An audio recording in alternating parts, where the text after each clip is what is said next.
News కి స్వాగతం. ఈరోజు ఆంధ్ర రాష్ట్రంలో ఆరోగ్యాన్ని స్ట్రెచరెక్కించారు చంద్రబాబు గారు.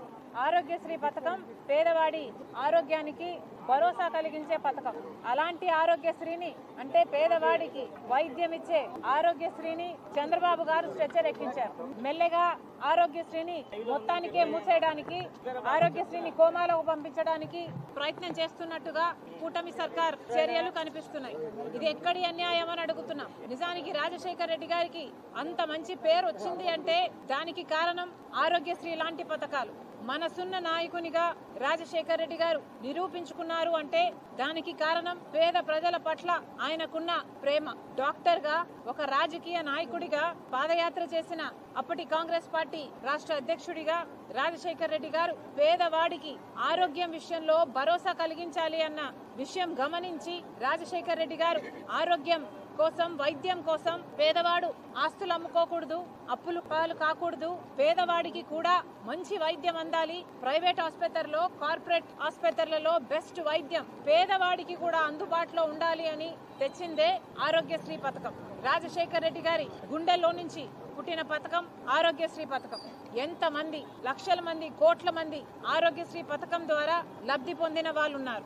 ఈ రోజు వరకు కూడా, ఇప్పటికీ కూడా ఇన్ని సంవత్సరాలు గడిచిన తర్వాత కూడా సంవత్సరానికి కనీసం 30 లక్షల మందికి ఆరోగ్యశ్రీ పథకం వర్తిస్తుంది.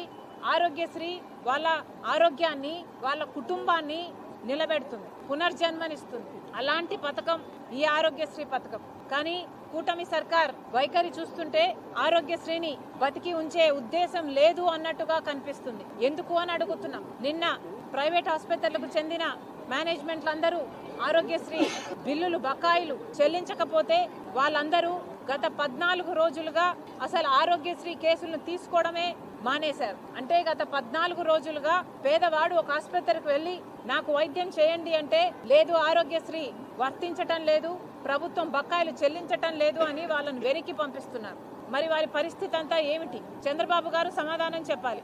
ఇంతమంది, కనీసం 8,000 మంది పేషెంట్లు ప్రతిరోజు ఆరోగ్యశ్రీ పథకంతో బెనిఫిట్ అవుతున్నారు.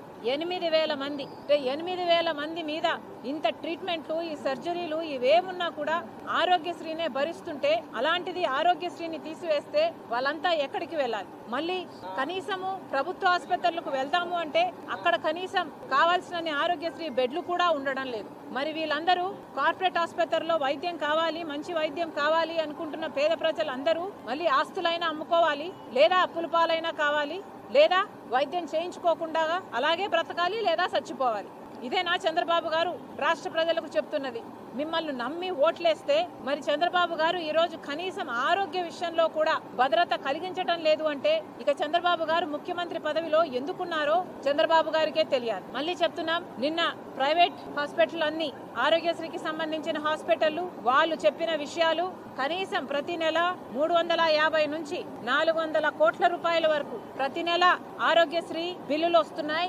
గత 16 నెలలుగా కూటమి సర్కార్ అధికారంలో ఉంది. 16 నెలలుగా రేస్ చేసిన బిల్లులు 5,900 కోట్ల రూపాయలైతే ఈ సర్కారు చెల్లించింది మాత్రం 5,200 కోట్ల రూపాయలు. అంటే ఈ సర్కారు పెట్టిన బకాయిలు 700 కోట్ల రూపాయలైతే వైసీపీ అధికారంలోంచి దిగిపోయే నాటికి ఉన్న బకాయిలు 2,000 కోట్ల రూపాయలు. అంటే మొత్తం 2,700 కోట్ల రూపాయలు ప్రైవేట్ హాస్పిటల్ కి ప్రభుత్వం చెల్లించాల్సి ఉంది.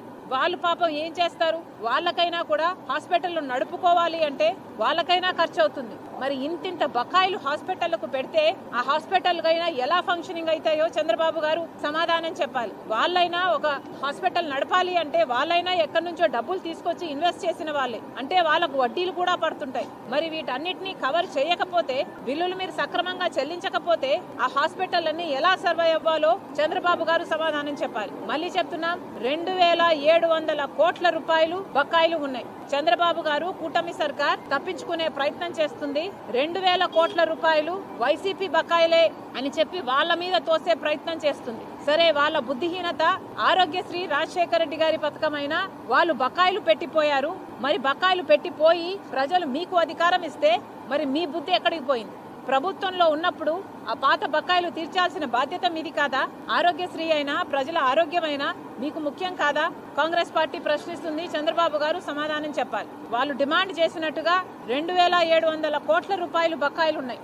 ఈ ప్రభుత్వం పెట్టిన బకాయిలు 700 కోట్ల రూపాయలు. ఆ 700 కోట్ల రూపాయలను వెంటనే విడుదల చేయాలి. మిగతా 2,000 కోట్ల రూపాయలు ఏదైతే వాళ్ళు హామీ అడుగుతున్నారో, ఒక బ్లూ ప్రింట్ అడుగుతున్నారో, వాళ్ళు ఏదైతే ఒక బాండ్ పేపర్ మీద మీరు ఎప్పుడెప్పుడు ఇస్తారు, క్లారిటీ ఇవ్వండి అని అడుగుతున్నారో, ప్రభుత్వం దాని మీద క్లారిటీ ఇవ్వాల్సిన అవసరం ఉంది. మళ్ళీ చెప్తున్నాం, ఆరోగ్యశ్రీ రాజశేఖర్ రెడ్డి గారి పథకం, ఆరోగ్యశ్రీ కాంగ్రెస్ పార్టీ పథకం. ఆరోగ్యశ్రీని కూనీ చేస్తాము అంటే, ఇలా స్ట్రెచ్చర్ లో పడుకోబెడతాము అంటే కాంగ్రెస్ పార్టీ ఒప్పుకునే పరిస్థితే లేదు. నిరాహార దీక్షకైనా దిగుతాం, ఆమరణ నిరాహార దీక్షకైనా దిగుతాం తప్పితే ఆరోగ్యశ్రీని మాత్రం చనిపోనివ్వమని రాష్ట్ర ప్రజలకు కాంగ్రెస్ పార్టీ హామీ ఇస్తుంది. మళ్ళీ చెప్తున్నాం, చంద్రబాబు గారికి ఇది ఆరోగ్యశ్రీ అని పేరు పెడతారా, లేకపోతే ఎన్టీఆర్ వైద్య సేవ అని పెడతారా, లేక నారా వైద్య సేవ అని పెడతారా?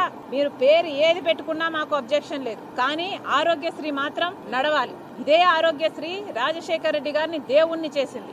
మరి చంద్రబాబు గారిని ప్రశ్నిస్తున్నాం, ఇలాంటి ఆరోగ్యశ్రీని మీరు ఆపేస్తే మీరు రాక్షసులు కాదా? ఆలోచించుకోవాలి.